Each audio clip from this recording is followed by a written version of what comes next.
You are watching SHOUTcraft, exciting entry-level esports commentary with myself, TotalBiscuit. And welcome, everybody. We are back with the EU versus NA Challenge, continuing presented by SteelSeries and StarCraftSource.com. Our first match in this best of 5 between Haypro, who is spawning at the 9 o'clock position as Yellow Zerg, and over at the 3 o'clock position, so far distance here on Metalopolis, we are going to have Liquid HuK playing as Pink Protoss.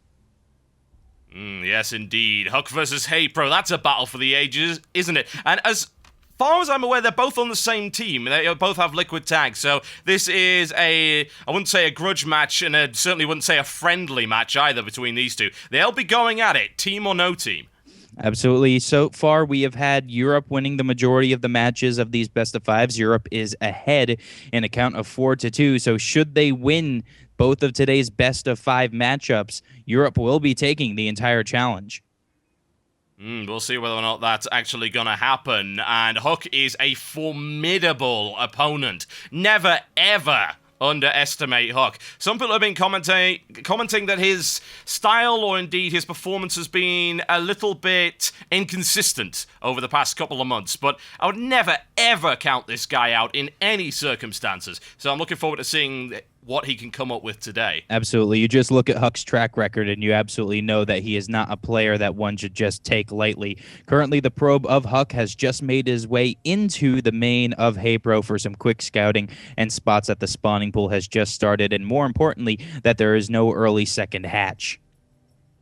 No, there is not. Not even bothering with that. HuK steals a couple of minerals there from the mineral field of Haypro, who ignores the probe doing a little bit of a dance right here. Now, in regards to his opponent, has Haypro actually scouted yet? As we can see, no, he hasn't. He's still trying to find out where exactly HuK is, and then exactly what he is doing. And what is he doing right now? He's got a gateway going up, and he's got an assimilator going up. So, honestly, I would expect initially a pretty standard opening build.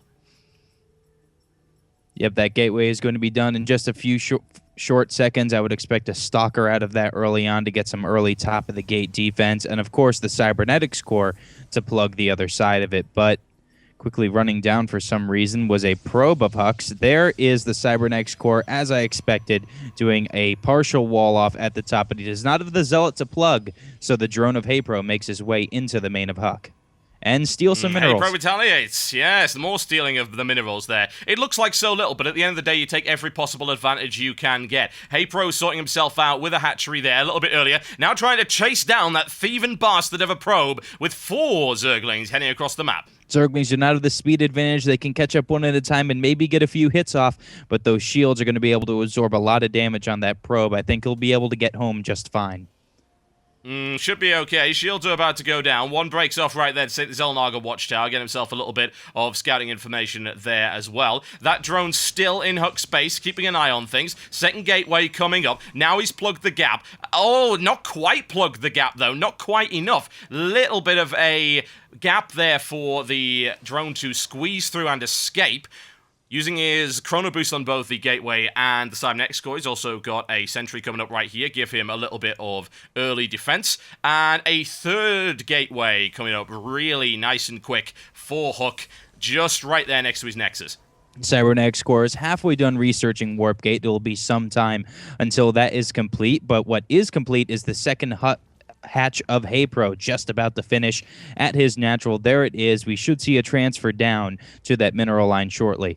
And also, we're going to have some metabolic boost from Haypro, going to make those Zerglings all the more deadly. Indeed.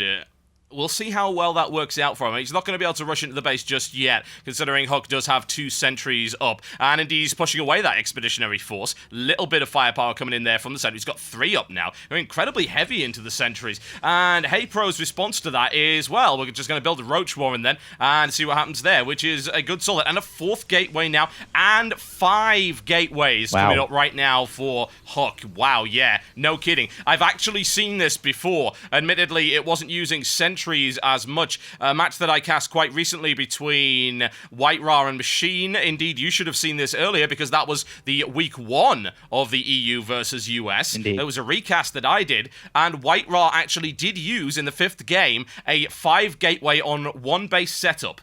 against the Zerg, and it worked really well. I remember that setup specifically, and you're right, that setup did work very well. He timed it just as when the warp gate was completing, which is exactly what just happened inside the base of HuK.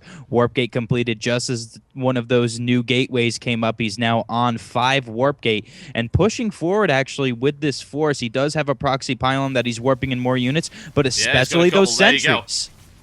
This is brutal against the fast expansion of the Zerg. There's no question about that. It's just so much front-loading of firepower in terms of what you can put in there. If you get the proxy pylon up, it's like suddenly Stalkers and Sentries out of freaking nowhere. And what's Haypro going to do? Well, at the moment, absolutely nothing, because he's being blocked in there. Everything that he can bring up is being stopped by those repeated force fields right now. HuK's just having his wicked way with that natural expansion. He's going to have this match at this rate. He's definitely doing a great job with those sentries. Use the force fields and the range in order to take down the Zerglings at the ramp. The Zerglings were the last chance for a defense there for Haypro, so a very early initial and aggressive push from HuK seals the match incredibly quickly. Yeah, like I said, this build works so very, very well. It worked really well in Protoss versus Zerg for White Ra against Machine. It worked well this time. It's almost identical, in fact, to what White Ra did earlier. Pops out one proxy pylon, pops out a second one a bit closer when he feels confident that he can do that, starts the warping on that, takes an expeditionary force from his base all the way around, drives away the initial scouting force of the Zerg player, and then rams it home. And in this case, using repeated sentries to keep Haypro out of his natural expansion so that he can just go to town on it. And as we saw, incredibly effective.